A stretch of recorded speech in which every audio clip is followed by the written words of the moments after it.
Welcome to the Legion Outriders podcast, a member of the Radio Free Tattooing Network. You must unlearn what you have learned. Your source for the latest Legion news, opinion, and analysis. You will never find the more wretched hive of scum and villainy. John Archiquette. Will somebody get this big walking carpet out of my way? Matt Turner. I'm not afraid. And Joshua Gray. You will be. What's going on, Outriders? John, Josh, and Matt here on this beautiful windy day here in Las Vegas, Nevada. Coming to you live from Power 9 Games. And it's a good week to be alive and a good week to be a Star Wars fan. Yes, it is. We've got all kinds of tasty news to talk about this week. Ooh, boy, I'm so excited. I think I'm pretty happy to be alive every week, though. So That's true. I don't want it starting off too dark, but Thanks, bud. If you want to go grimdark, there's another game out there that you can go play that. I thought this week we talked a little bit about existentialism along with our Star Wars. No. You know, like I feel like that's an important thing to talk about. Confronting our own mortality and the existential dread that it accompanies. We'll start with Star Wars for right now. Okay, that sounds good. Yeah. Star Wars, good. Yeah. I was just trying to put my philosophy degree to use somehow, you know. You have a philosophy degree? No. Okay. I don't know. With the hipster beard, you might, man. I don't know, man. I plan to have my body frozen in carbonite. So. Well, we got a lot of good stuff to talk about this week, guys. We've got some Alex Davies email frequently asked questions that have been floating around there on the various social media groups the intertubes. Yeah, and I don't think it's fair to call it a frequently asked question because it's a frequently argued about minutia is really kind of what a lot of these things are. So yeah, there's that. Well, they've already got fam though, so. Yeah. A lot of us have been, taking advantage of the fact that we actually have a creator of the game who is engaged with the community, and we are, exploiting that to the nth degree which is awesome. by emailing him with every little minutia that we possibly have, which, we appreciate it, Alex Davey, for And if you'd like to come on the show and talk about it sometime, please reach out. Yes. That's true, because, all we have are these, copy-pasted emails on forums, which, if we had his actual voice, that might even help a little bit more. Yeah. But because that one email from Alex Schmavies that seemed totally credible, that just says John wins every game. So wait, so Alex Davey at AOL.com is not his official email address? I mean, I let you play it that way once, but we got some other good stuff to talk about too. We're going to talk a little bit about the upcoming Han Solo trailer, or the newest Han Solo trailer, which brought a lot more interesting thing to light. We'll talk about that, and we'll take a look at what has been our favorite unit thus far, because we've got a limited number of units to choose from, but some of them I think have been performing a little bit better on the tabletop than others.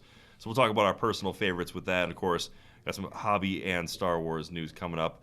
But first, we'll recap some of the games we played this week. Now, Matt, did you get a chance to play any games this week? Yeah, I got a couple in. Had a really great one over the weekend with Joe. I posted a little bit in our little Facebook group, but I was trying out my Naked Rebels list. Basically, it was just kind of a concept to see if it could even, perform. But it was pretty interesting. It was Luke with the only upgrade in the list because I had 5 points left over. So he had Jedi Mind Trick.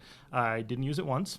And then I had 2 T-47 airspeeders, 3 naked ATRTs, and then 3 units of just minimum Rebels. And it was a lot of fun. It was a terrain-heavy board, so mostly it was my troopers running from cover to cover. We were trying to score objectives that were pieces of terrain. So mostly I was trying to keep my guys hidden while I sent my ATRTs out to at least tie up objectives, if not free them up. And while my speeders kind of skirt around the board trying to shoot things up, get rid of his scoring units. To pretty good effect. I'm becoming a fan of the double airspeeder kind of build out, and I'm going to be playing with it some more. Overall, the list was a lot of fun. I had 8 activation tokens, so that was pretty crazy. No long-range comms made it kind of difficult to plan exactly when things were going to happen, but overall, it was a very close game. I might eventually play it again. I might fine-tune it a little bit more, but yeah, it was a lot of fun. So that particular mission, though, that's probably the worst one you can have for having only 3 units of troopers? Because they're the only ones that can score, right? No. This is just one that your unit leader has to be in base contact with it. So your ATRT. Yeah, they were contesting and scoring, and yeah, it was pretty interesting though. Vader was surprisingly everywhere on the table. The objectives tend to be a little bit clustered in the middle, so he was able to cover quite a bit and take out the ATRTs. But yeah, it was pretty good. Josh, you getting games in this week? I did. How did the kicky ATRTs work? Not bad. Because I mean, when you run an ATRT naked, the biggest weapon you have at your disposal is now the fact that it's a melee unit. You're basically running an ATRT as a melee unit. So how does kicky ATRTs work? But at 40 points, I mean, you can't really. Sure, you can't really complain about that. 50, 55? Something. Yeah. But really cheap for having, some wounds and the armor special rule. But I ended up only getting one into combat, and he did, kick about 3 rebels to death, so that was awesome before Vader decided to come in, which was kind of what I was hoping to do, was to draw Vader away from the other objectives. I sent him to the far side of the table one, and then the other 2 just kind of camped on the middle objective while my troops held down the close one. So as for that was, mission successful. They died where they were supposed to and tied up his resources. So were they terribly effective at killing stuff? They killed a couple dudes, but then again, like, the other guys weren't engaged at all. They were just kind of sitting there, hunkering down, trying to say, "Don't ignore me," until the end of the game. So. Now, Josh, what was the game that you played this week? So I got a game in this week with one of our local players, Sean, and it was my first mirror match as far as the units that were on the table. We were both running Imperialists. Vader, 3 units of troopers, full upgrades. Our upgrades were a little bit different. He had scopes, I had grenades, he had 3 DLTs, I had 2 DLTs and a missile launcher, bikes, and then an ATST each side. His ATST had the twin 88 side cannon. Okay. I had the mortar launcher. I kind of the map kind of worked against me because we ended up playing Long March. So the mortar launcher doesn't do as great when you've got a very compressed, narrow field, because there's a lot more cover down the field for people to hide behind. So I ended up winning, but it was a really, really close match. We had the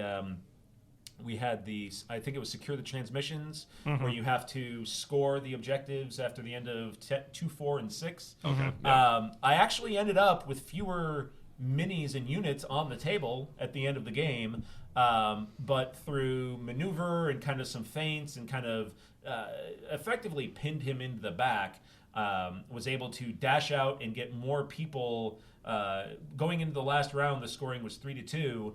And going into the last round, I was able to rush enough people into that middle objective to have 2 units in range to his 1. Okay. So I ended up winning 5-4. Was basically how that ended up. That was pretty close. Because each of us had the objective on the end, and then I scored the objective there in the middle. So it was surprisingly close. Okay. But nice. It was a great game. For somebody that's never really played a whole lot of tabletop wargaming, the concept of losing more guys but still winning the game was something that was, I'm like, hey, that's kind of neat. Yeah, play your objectives. You can do that. Yeah, you play the objectives. So, I was able to use Vader a little bit more mobile and kind of threaten his backfield a little bit. The way the kind of the flow of the battle was going. So as he retreated units back, I was then able to bring Vader back out into the middle, which helped me score the objective.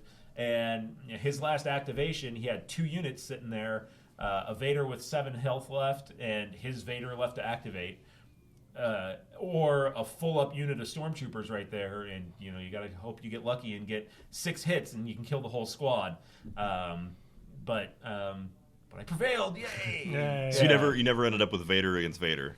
No, they actually, because of the way they activated at Battle Meditation and the free dodge token from Master of Evil and all of that, we just thought it was better to not risk having your Vader go, get a bunch of stuff deflected back at them, and then have your Vader wiped out, right? Yeah. So, our Vader is just kind of glared menacingly at each other in the middle of the field while we went to murder each other's troopers. So, Nice. yeah. I like to think there was some grudging respect between the two leaders. They're like, yeah. I like that guy. Yeah. Reminds Got me a lot of style. me.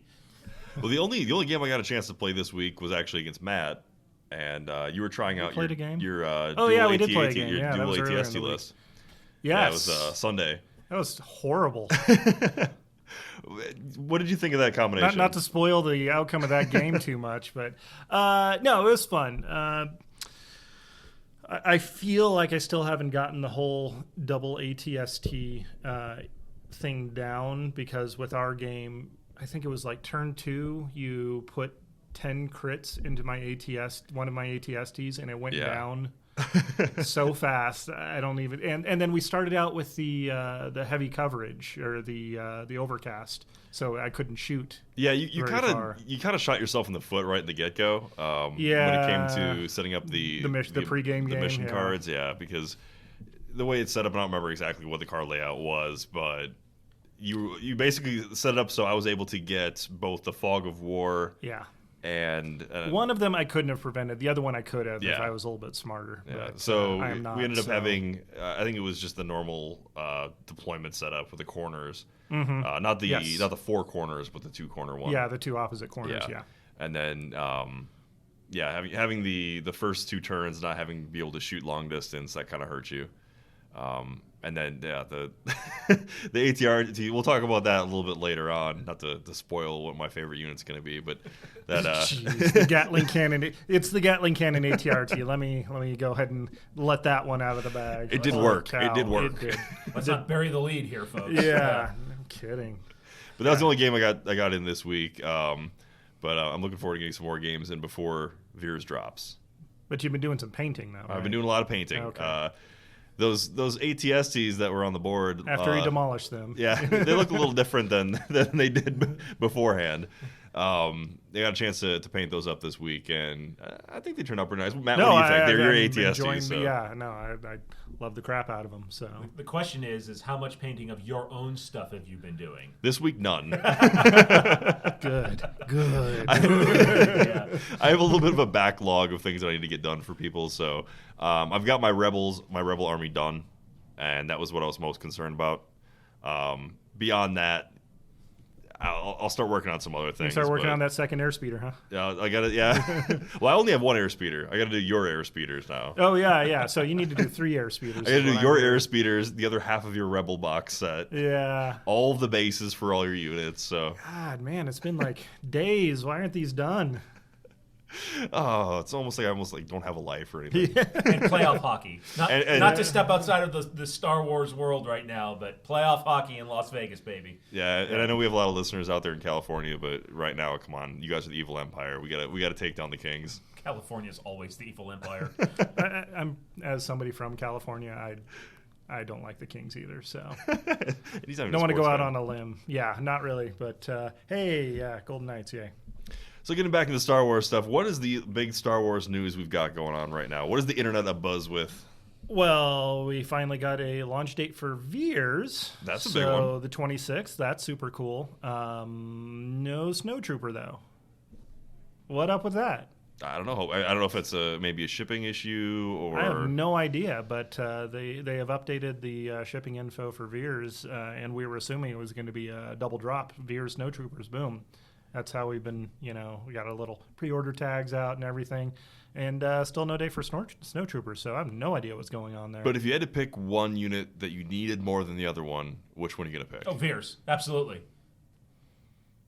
Princess Leia.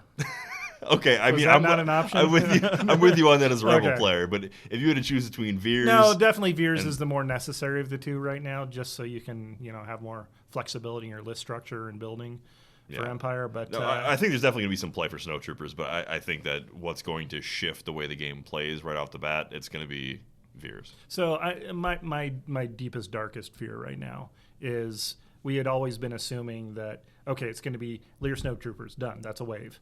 Then it's going to be Leia Fleet Guard, boom, that's another wave. And then they're going to do each wave a month.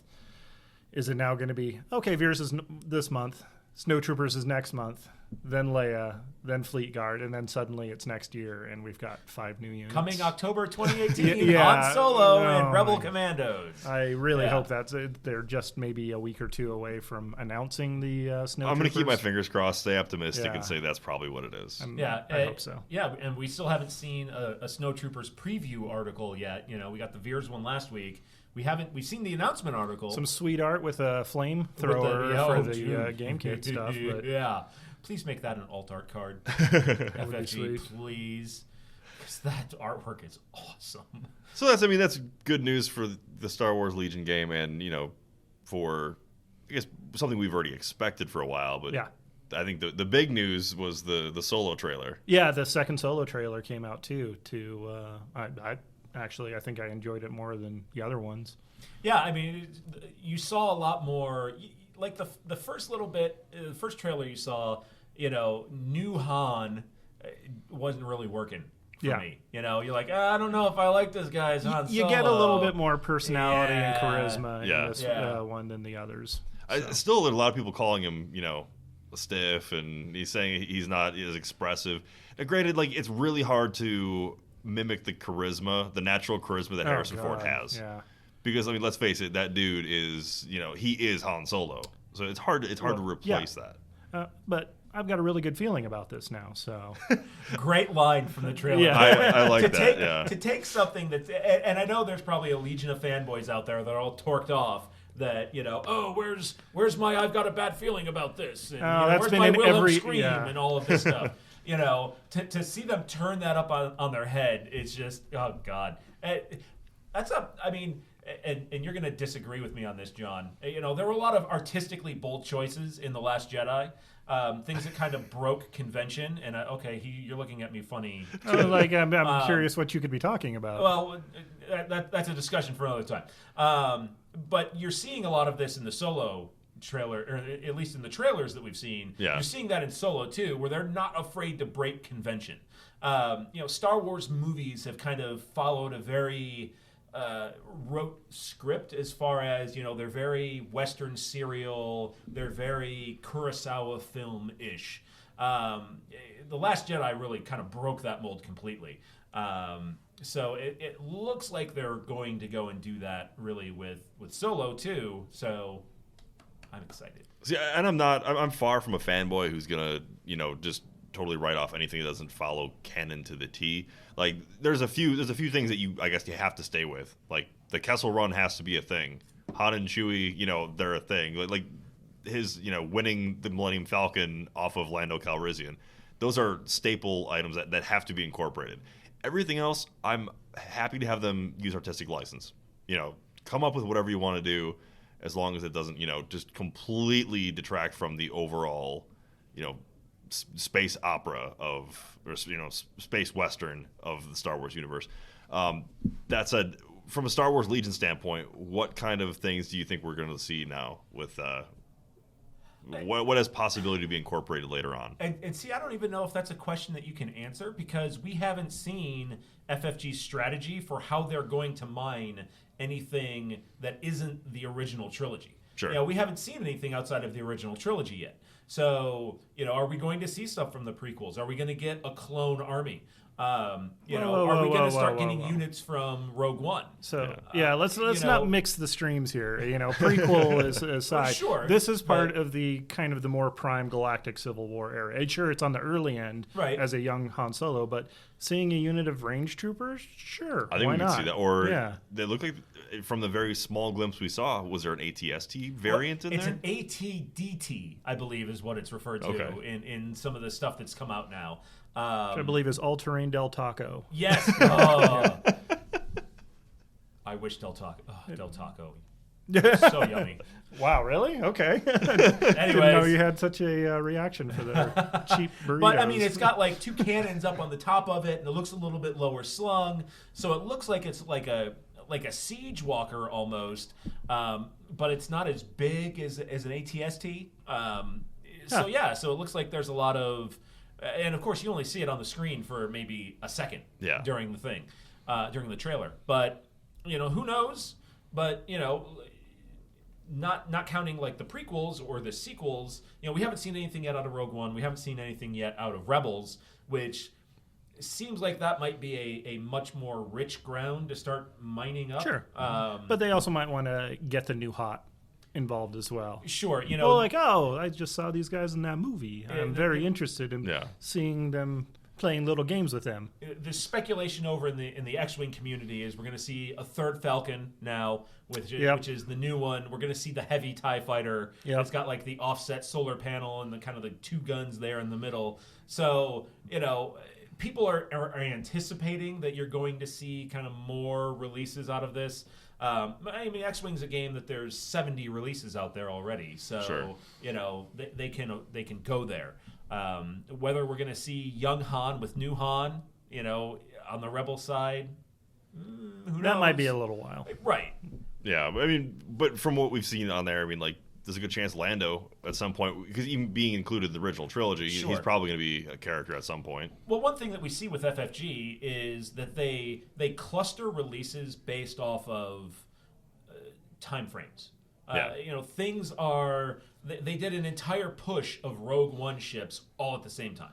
They did an entire push of the Force Awakens ships all at the same time. Oh, yeah. It'd be kind of disjointed if you got a unit of clone troopers with, Lobot. Right. So right now, as FFG is kind of... looks like they're filling out that original trilogy roster, to me, it would seem a little inconsistent for them to go, okay, here's the Bespin Wing Guard troops with, Lobot or whatever, the blue guys, and then here's Solo Lando Calrissian. Right? Yeah. You would want the Lando that's the Billy D. Williams to go with that fair. release. I want a cloud car too. Now that we're talking, Cloud cars would be great. So that's what FFG likes to do. They like to cluster everything around certain releases, themes, and time we're about periods. to get in X-Wing. We're about to get a Saw's Renegades and a TIE Reaper, which is the transport TIE that you saw in Rogue One. They're doing those together. Yeah. And what Lando do you want? Do you want Donald Glover? Do you want Billy D. Williams? Yes. Yeah, exactly. Yeah. But, how do you do two Landos in the same game? How do you do two Hans? Right? So there's obviously a precedent in other games, and they'll just have alternate sculpts.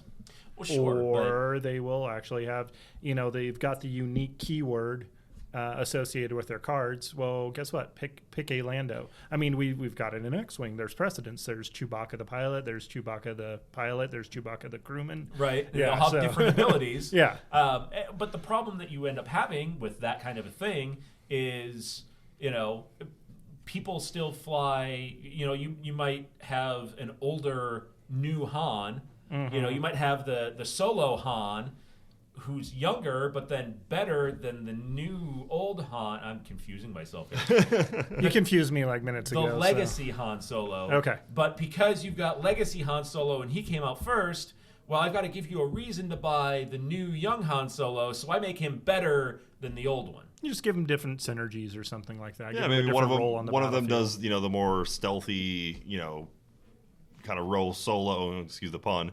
I know it's not my job to make puns, but stepping on my toes here, man. The guy that goes off on his own and does his own thing, and then you've got maybe the General Han Solo, different tactics, but we way tangented this discussion. Yeah, I know. Didn't we? Okay, yeah. Where we start off again? What's going on? Well, really, I was just trying to mention if they were going to incorporate any of the new vehicles that we saw, but let's get through our ATSTs and maybe AT-ATs in the future before we start worrying about AT-DTs. We'll have that trained for the galactic play. Right, yeah.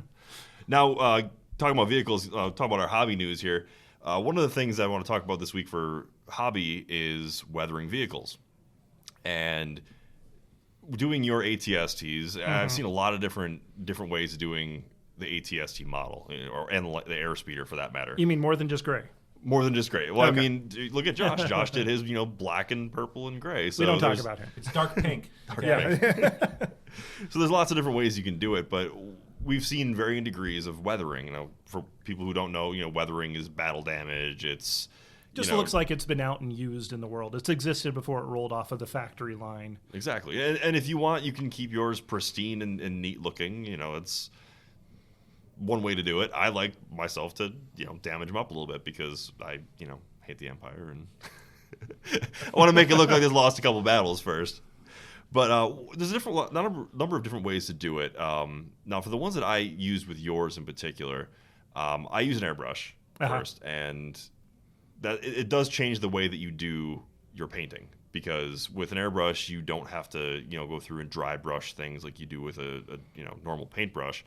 And I like to use an airbrush because you avoid getting the paint strokes on there, the stroke marks, and it looks a little cleaner, which is ironic since you're talking about weathering. Yeah, I know. You like to do a much prettier battle damage than something that looks more authentic. No, I just like to not have the actual marks. Oh, I know what you mean. Trust me. You did some actual really nice chipping kind of techniques where it looks like the metal is kind of showing from underneath the paint job where it's chipped away. Did you actually use something to do that chipping, or did you paint it in by hand? So there's two different ways to do that, and one is lightly called the salt technique or the hairspray technique, where you would actually spray your base coat and then spray some hairspray on. Once the paint is dried, you spray some hairspray on top of it, put a little table salt on there, and there's actually chipping solutions that'll do it for you. But if you want to do just the at-home method, put a little salt on there, spray over the layer that you want on top of that, and once that dries, take a toothbrush under running water, and just scrub off that salt. And it'll create that chipping effect. And that's more for like a rust look, right? You can do a more natural rust look. Yeah, you can do that with like a little brown underneath, and then do the salt. You can do it that way. They make pigments. Vallejo pigments are really nice. I've used those before in the past for rust. GW makes a really good product called Typhus Corrosion, and it's like this gritty dirt material, and you can use that. And then on top of that, once that dries, dry brush RZA Rust on top, and it gives that dirty rust effect, and that works really nice too. So there's a number of different tutorials you can find online for doing that. Now for the chipping that I did on yours, what I took was the bolt gun metal. I'm sorry, lead belcher. Yes. I'm going old school GW here. It's the darker silver. So any paint will work that's a dark silver, or you take a regular silver and mix it with a little bit of black. But take a darker silver and use any little sponge.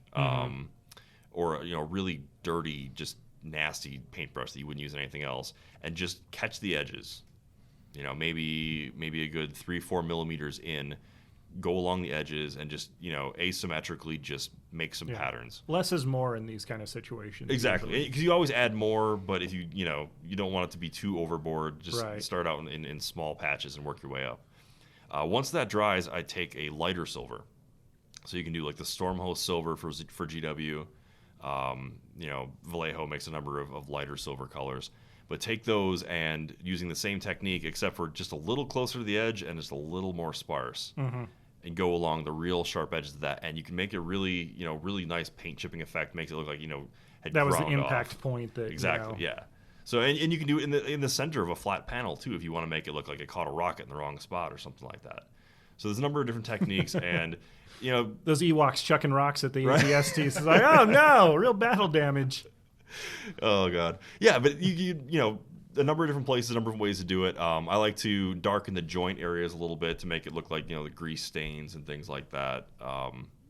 Look up some photos on Google of tanks and things, and you can find some really nice natural weathering patterns. Now, have you ever done anything with like the caked mud effects on like the treads or the underneath the vehicle? Yeah. So all of my GW tanks, I know we don't have any tanks in Star Wars Legion yet, but for things like that, yet. Fingers crossed. But I mean, even the feet for an ATST, if you want to do something like that, that Typhus Corrosion works great for that. Oh, okay. You can build up with Typhus Corrosion that kind of gets a real gritty look to a darker brown. You can even take some of the GW effects like Devlin mud and actually put that there. The textures. Exactly. The texture paints and things like that. Those work great. You can use the Grell and Earth that they have, which is actually like a crackle paint. Okay. And that kind of works well if you just brush that on there. Not too thick, but just enough to actually get the dusting effect. I think it works really nice, and you can get that well-worn appearance. Yeah, and I think that's probably even more so for like the Rebel players that usually especially in the movies, they have that kind of beat up, this is secondhand. We've got Clone Wars tech that we dug out of storage that we're using up. Would you say those techniques probably apply very well for them too? Oh, absolutely. You just might want to take it that extra step further. Yeah, I did that with all my ATRTs. I did the same chipping effect on all those. My land or airspeeder, same thing. I actually, with those, because of the fact that I wanted to simulate kind of the jet engine effect or whatever, there is some black streaking. The streaking up the sides. Exactly. Yeah. And if anybody who's ever seen airplanes that aren't constantly repainted, you can see, the rain, the rain streaking and stuff like that will gradually build up over time on an airplane. So I kind of use that same effect on the speeder. But they're, fun techniques that you can use to make it look like it's not just this like crisp out of the box look. Oh yeah, no, for sure. And they definitely go a long way to kind of telling the story of whatever your little happy band of thugs or freedom fighters have been going through. Well, I think it's about enough hobby news for the day. We're going to take a quick break here, and then we'll come back with your main topic. Tune in every Wednesday to Radio Free Tatooine, a Star Wars podcast that's better than some and worse than others. Take a trip to a water cooler far, far away as we bring some casual, fun conversation into the Star Wars podcasting community. Hosted by me, Sean, my sister Amy, and John. Radio Free Tatooine. We may not know what we're talking about, but we sure know how to record it. For more, visit RadioFreeTatooine.com, a proud member of the Radio Free Tatooine Podcast Network.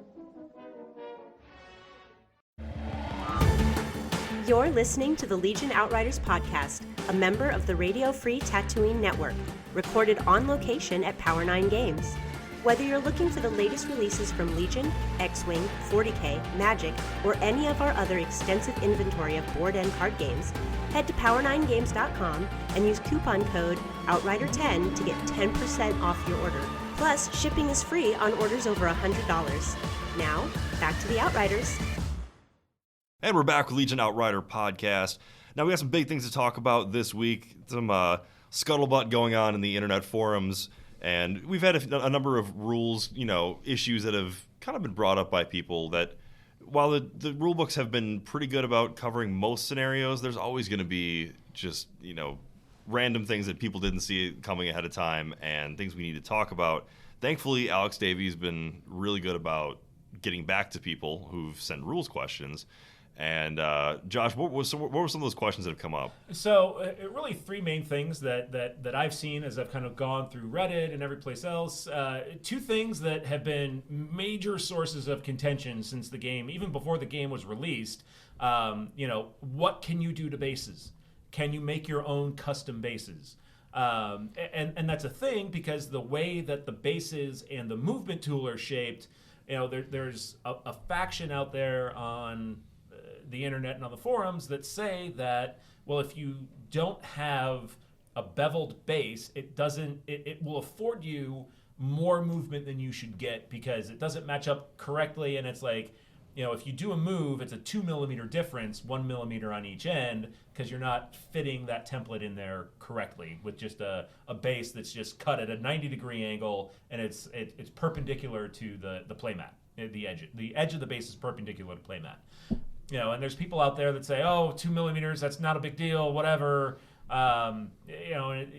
You can find scenarios where, you can play 10 games where it doesn't matter.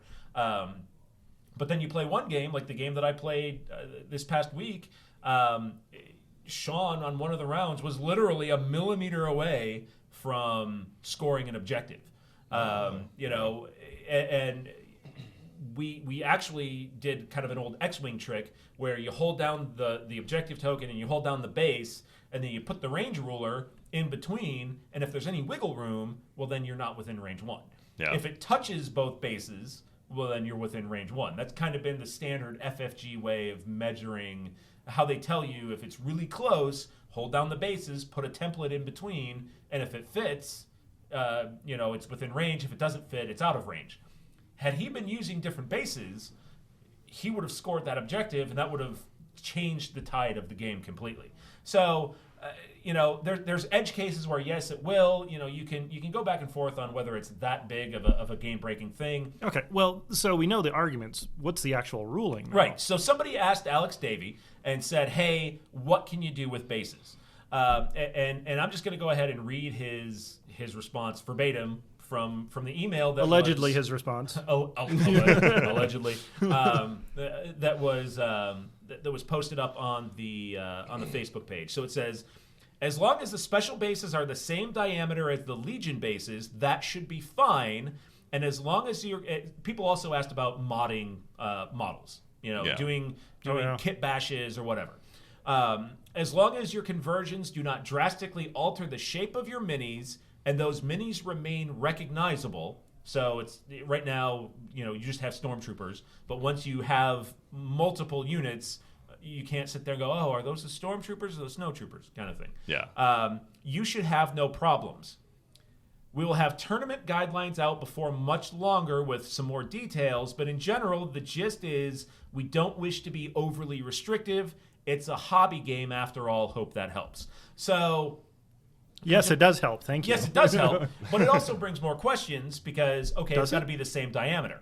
Well, Legion bases are different diameters at the bottom of the base and the top of the base. So, and this is where people are going overly rules lawyer, I think, with this topic. But I think it shows what their mindset is on that. And the fact that he is not really trying to rules lawyer anything, that should probably set the tone for what where people should stand on the rules. So it sounds like the alien head swap guys for the Rebels are A-okay, go ahead. Yeah. The stormtrooper on 3-foot-long stilts, probably not so much.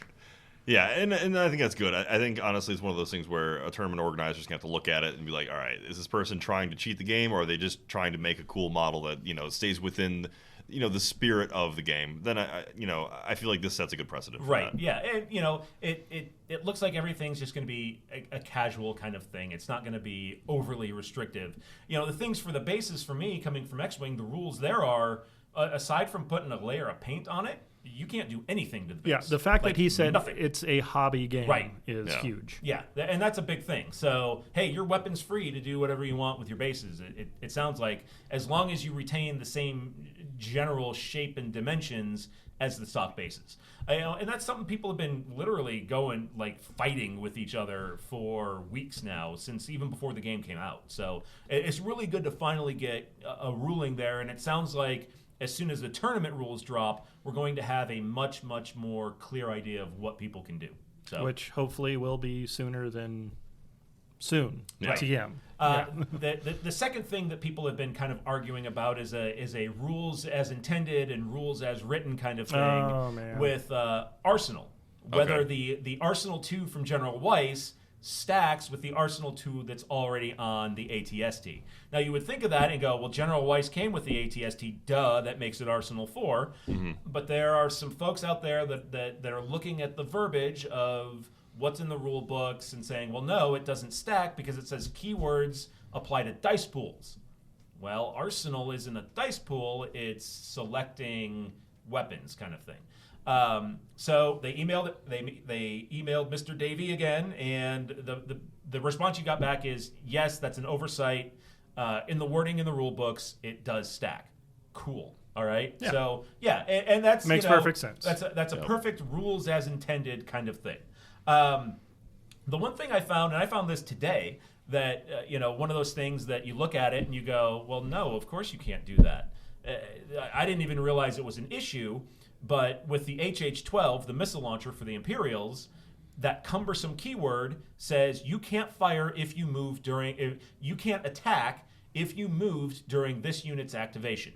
Mm-hmm. Okay, and I might be getting the wording a little bit wrong, but basically, if this unit you can't attack in an activation which this unit moved. Okay, fair.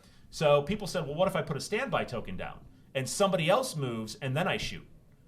Well, I'm not attacking during my unit's activation. I'm attacking during your unit's activation. So that started a big topic on the FFG forums of people going, well, no, that's kind of you're cheesing the system, yada yada. And they emailed Alex Davey, and he was like, Why, yes, you can attack with the standby I totally, after you move. Yeah. And I'm like, oh. Well, and that's cool. That just increases the viability of an HH-12. It sure does. Because Absolutely. now, yeah, sure, you've got a unit that moves within range 2 to activate that standby, but that doesn't restrict your HH-12 from having to shoot at that unit. Right. So if you've got a juicy ATST sitting across the board that's within range 4, you can shoot at that now, even though that's not within that standby range. Exactly. Are you kidding me right Yeah. now? Well, because you can split fire. If Yeah. another unit moves into the standby range, nothing in the standby says you have to perform an attack against that unit. It just says if a unit moves or performs an action within range 1 to 2, you may perform a move or attack action. I think there's maybe some room for some more clarification Some coming more down the clarification pipe. in there, sure. But Alex Davies' actual response to this is, yes, a unit performing an attack thanks to a standby token can indeed use a cumbersome weapon, even if it moved during its activation. Yeah, I totally would have gotten that one wrong. Yeah, so would I. I mean, I look at that and go, well, it moved. It can't shoot. Yeah. Oh, well. And then no, that's cool. Yeah, I'm all for it. That's actually really nice. And I think that balances it out well with the other weapon, because I think a lot of people were taking that instead of the HH-12. So that's good. It'll Sure. we'll see a little bit more balance with some of the lists from the Imperials. Or you just stay out of range 2. Right. that You move within range 3. Yeah. You move just outside of range 2. You shoot them, make them dump the suppression token, Yeah. and then you just basically give them what for. I was going to use some much more colorful terms there, but yeah. Because usually to do that kind of thing, you've got to hang a unit outside of cover or something like that to get them into position, which makes them more vulnerable to any kind of return fire, because you're out there, you're undodged tokened usually. Yeah. There's any number of negatives to doing that kind of a thing. I've tried standby actions a couple of times, and maybe I'm just using it wrong, but it's never really worked out for me. So it's a dynamic that we're going to have to figure out more as we go along, and we're going to start seeing with the Rebel fleet troopers. We're going to start seeing some more use for the standby tokens as well. So it'll be something I'm sure that we'll see incorporated into the game more often as we go along. I mean, that's great that Alex has been good enough to reach out, and we encourage him to keep doing that, because I think that's what this community needs. Yeah, it's a nice stopgap until the official documents still keep coming out. But I'm sure as soon as they do, people will have different questions that come along, or they will introduce new ones. So, hey, it's nice to have a line of communication. Yeah, and I think that's part of the reason why they have this the online rule book, something that can be updated constantly, as opposed to something you have to buy the first and second and third and fourth and fifth editions of a game to get the new rule sets. Now, one thing that Alex, or FFG at least, did release this week was a little bit of information on the organized play, and I'm pretty excited about this, because it looks like they're rolling this out in a way that is going to be helpful for people who have schedules. Yeah. Yeah, like Josh. Yes. Who can't make it to tournaments because Yes. he's a special banana. No. What is this, a Tuesday in the second week of a waning moon? Yeah. Only if a westerly breeze blows across the tumbleweeds. I'm busy, man. But at least, so we talked about this. Well, I talked about this with Zach a couple of weeks ago. I think it was show 3 or something. But talking about these season kits that are going to be coming out, and it's kind of cool because regardless of your size of the community or the store you play at or anything like that, you'll have options for getting games in. The main points are that there's a weekly league set up. There's going to be 4 missions in each of these packs that are supposed to be run. The weekly league allows you to match up against other players at a pre-scheduled time each week for 4 weeks. Boom, you show up. That's kind of like your shop night, or you can set up something with an opponent and say, okay, we're going to get through. We're going to play these series of games and go through. Rivals League allows you to pair against a single rival for all 4 games, scheduling those games for whenever you can play them at the host store. So that's kind of like I see that with really small communities, like maybe you only have 3 or 4 guys that are playing. Cool, just set up a series of games against these people. Or if you've got somebody who sits across from you who just talks mad crap about your rebels all the time, keeps calling you a terrorist, and maybe you just really want to put pound them into now. submission for a month straight. Matt, why do you got to talk about the rebels like that? The guys I play equally as much as the Empire, yes. And then you can always just do a classic single-day event that features all 4 battles. I know we probably won't be doing that. I think the most we can get people to sit still for is 3 games tops. So we might end up looking into splitting it into like 2 different events during a month. 4 games in one day, man. Pack a lunch. That's... Yeah, or walk 5 feet outside the door. And well, there's that too. Jones, but yeah, I mean that's a long day of awesome gaming fun. Well, yeah, no, I'm not saying that. I'm not saying it's a bad experience. It's just that's the kind of time investment that you're used to for like store championships, regional championships, kind of big events. 4 games, maybe 2 hours. So, you start at noon, you get done around 8:30, maybe 9 o'clock. Yeah, see, for me, that's hard. I'm not a fan of that. I definitely prefer having 1 game a week, maybe 2 games a week, and space that out over the time period. But the great thing about filthy casuals, oh my god! Oh, I'm not a casual. It's just But this leaves the option open for however your store or the gamers want to operate. I think that's great having that flexibility. Big thing, yeah. So everybody should be able to get on the fun. Sounds like they're going to have some awesome promo Arobesh full art command cards and things like that coming in the first kit. So yeah, definitely check into your local store to see if how to get involved. Now, as I read through that, and I may have misread it wrong, but the only option in there that I saw that includes any kind of Swiss pairings is if you do all 4 in one day. If you do whether you do the weekly or the rivals, you are the weekly one. You are paired randomly against somebody, but then you play that one person for all 4 games. Yeah, for the rivals. Yep. For the weekly one. For the rivals one, you pick your opponent and you play them for the entire 4 games. And maybe I read that wrong, but the way that it looked like the weekly one read is you're randomly paired against one person, and then you play that same person for all 4. Nope.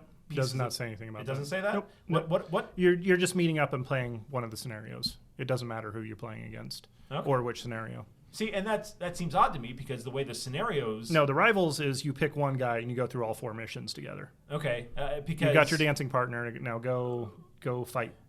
Because looking at the operations, they branch. So if you won one game, then that brings you into the winner, you do this, red team wins, here's the scenario for the next game. Oh, blue team wins, here's a different scenario for the next game. Where does it say about the branching? I'm not seeing that. It's in the actual operations. So if you go onto the FFG website and under their tournament resources things, So those operations that are on there were for the season launch 1 kits. Yeah, right. so but they're going to do the same. It sounds like they're doing the same thing. There's going to be each season, which is going to run for a quarter, is going to have 2 operations assigned to it. So you can do like just a Swiss tournament where it's just me against you. We do the cards or whatever. Or you can do those scenarios, and then the scenario has like match 1. These are your condition cards. So they take that turn 0 stuff out of it, and you do it as an escalation. It's 400 points the first game, 550 the next game, 600 the next game, and then 800 for the final game. Yeah, I guess we'll have to see when the actual Season 2 kit comes out. But there are different ways to play for different kind of gamers, and I think having those options are great. But those branching campaigns kind of rely on you being matched up with the same person all the way through, just because you can't do like a Swiss pairing. Well, I guess you could do a Swiss pairing. Yes, you can. With just people who lost, But, if I lost my first game, well, do I get paired up against somebody who won their first game? And now I'm like, that's where that all kind of comes in, where those scenario things, you kind of got to have the same person the entire way you go through. To me, the way that if you care, works, which I absolutely would not, in one of those things. It's like, cool, we're playing the next game. What's the setup? it's nice that there's a branching story arc, Sure. and for people that enjoy that, that's cool. But otherwise, it's just another scenario. Let's play it out. Fair enough. Now, for people who are competitive and want to know where they stack up within the community, is there going to be a way to record these scores? So Fantasy Flight does have a tournament reporting software. As far as I know, though, below like the store champ or even regional level, I don't think it really matters for anything other than showing that people are playing games at a said store, Okay. which can be taken into account for like regionals where they pick the stores to run that stuff. So we'll definitely be reporting because I'd love to do a Star Wars Legion regionals at our store. But other than that, like if you've got like ITC for 40K or the cryodeck stuff for X-Wing, I haven't heard of anybody emerging with that kind of thing yet. Okay. It wouldn't surprise me to see the cryodex guys do a module for Legion because they have it they've for already got the all of infrastructure, other, so yeah. And they have that module in cryodex for all of the other Fantasy Flight X-Wing games. There's Armada, there's Destiny, there's Imperial Assault, there's X-Wing. So yeah, it wouldn't surprise me at all to see them do that. Now, the last thing I wanted to talk about today on the show was, what is your favorite unit that you've seen so far within Star Wars Legion? The Imperial one. Ones. I think we've all had enough games in that we have a good feel for what units are good at what, what's overcosted, what's overpowered, and I don't think anything's overpowered right now, but we've got a good feel for what we want to stack in our this one's our easy. units. My All favorite unit is when you're using your ATRT with the Gatling cannon. I want to have that unit on my side. So I don't get to because I'm not you rolling all those damn crits. All right, so we'll just get that one right out of the way since we already teased that one ad nauseum. My favorite unit so far has been the ATRT, and while I've gotten a lot of good mileage from all the units in the Rebel Army, I think the ATRT, for its point cost and its versatility, I think is probably the best unit that I've seen. Now, this reference that Matt's making, in our game, he brought 2 ATSTs, and I had 3 ATRTs, and I'm sorry, 2 ATRTs. Yeah, it was just 2. It was just 2. Yeah. And granted, you shouldn't expect this every time, but in one turn of shooting from my 2 ATRTs, I was able to drop 10 crits. Yeah, no, he went on a fishing expedition, and he scored big time.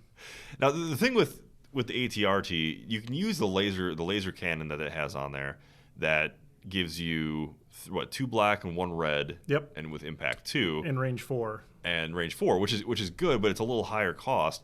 But 5 points. I really like the versatility of the rotary cannon because it gives you 5 black dice. I aimed on both of those. So yeah, and then you're surging for crits. You're surging for crits. ATRT, So yeah. You go from having a 1 out of 8 chance to get a crit to wound a vehicle to having 25% chance. And then, I don't want to do the math on it, but when you add the aims in there as well, it's going to give you a good chance to do some damage to vehicles as well as being great at killing troops. No, I did the math, and when John's rolling the dice, it is 60% of the time it works every damn time. I mean, we'll probably never see that level of accuracy for ATRT again. But it works really well, even just you're taking it on average. And you talked about you running them naked. 55 points for just a weaponless ATRT. Throw away, kick people in the face unit. Yeah. Sure, but you throw a comms jammer on there, you can disrupt the ability for other units to be able to to operate. I haven't played with the comms jammer yet. I don't know. It doesn't quite do it for me for the point cost, at least on paper. I should probably just sit down and play a couple of them and see how they do. But that'd be a great package because you need to get it close for them to start kicking. And if you're going against Vader, then you want to make sure he's not activating. Or does he ignore it for himself? It doesn't work for any units that can issue orders. Okay, it's only units that can receive orders. Right. But it's still anything at range 1. So if you've got a separate group that's kind of running autonomous from their commander, that's just kind of hovering around that range 3 or range 4 bubble. If they got battle meditation. Oh, it would be perfect as if eventually they come with an upgrade card called Rigged Explosives, and you just run them in there and detonate them. Kamikaze ATRT, yeah. For the cause! Well, see, now you're just giving Josh more reason to call them terrorists. Oh, yeah, you're right. My bad. It's the ATIED. Yeah. But they have a lot of versatility, and I think, from what I've seen on the tabletop so far, that they're probably my favorite unit. Cool. Josh, what on the Imperial side? So, for my money, you can't get any better. I want to guess. Can I guess? You can guess. DLT Stormtroopers. Absolutely. Oh, yeah. So well, good. I mean, you look at, if you have a fully kitted out unit of DLT Stormtroopers, whatever upgrades you want, flavor to taste, concussions or impacts, hooks or targeting scopes, depending on what you want to do. Targeting scopes. Wait, no, you don't need targeting scopes. You got precise. Yeah, but getting those rerolling 4 dice is really nice. Oh, man. Yeah. But with the DLT-19, it's so diverse. I mean, 2 red dice. Yeah, okay. It's not like the Z6 that the rebels get throw. Volume of fire. You're throwing 6 white dice, but 2 red dice with a surge to hit is gonna probably put two hits through more often than not. Oh, especially like versus ATRTs, they just nickel and dime those things to pieces. Yeah. It's useful against armor. It's useful against just about anything.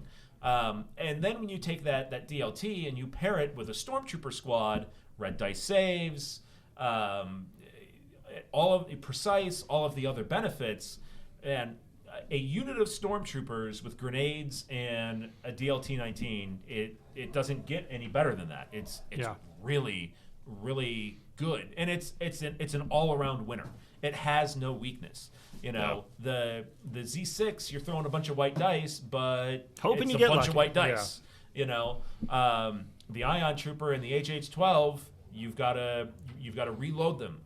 There's really no drawback to the DLT-19, and it goes out to range 4.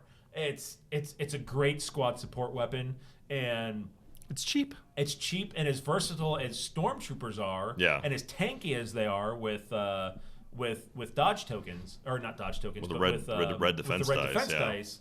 Oh God, it's so good. It's points well invested. Yes, it is. Yeah. Matt, what are you thinking? You're kind of the wild card here because I'm going to go Rebel, he's going to go Imperial. Yeah, Where are you going from with week this? to week? I'm just kind of obsessed with the airspeeders right now. Okay. I mean, they've always been kind of an iconic favorite from the movies. I am trying to break them now, so trying to find the most effective way to use them on the table. What have you found so far? Oh man, it takes probably a better player than I'm capable of being, but they're still so much fun. Just being able to project that kind of violence anywhere I want it to be before it inevitably gets shot down into flaming wreckage. But watching arcs on the ATST is definitely necessary to get the most out of those. But just having the threat of 3 red, 3 black, and then on a very mobile platform is so much fun. And then, having the most powerful weapon in the game in the front, I mean, that's miniaturized Death Star technology, I think, is right. what we're going for there. But there's a lot of versatility with that, too. With throwing on the ground buzzer, you've got, some extra offense. But I think with the harpoon, like you said, you can rotate the ATST to make it lose an action and have to pivot. But you can effectively take, if you're playing a mirror match against Rebels, you can take a airspeeder out of the game with 1 harpoon shot. I mean, yeah, if you line it up and it's got a compulsory move into a building or off the table, man, that's hilarious. Yeah, so I never even thought that you could harpoon another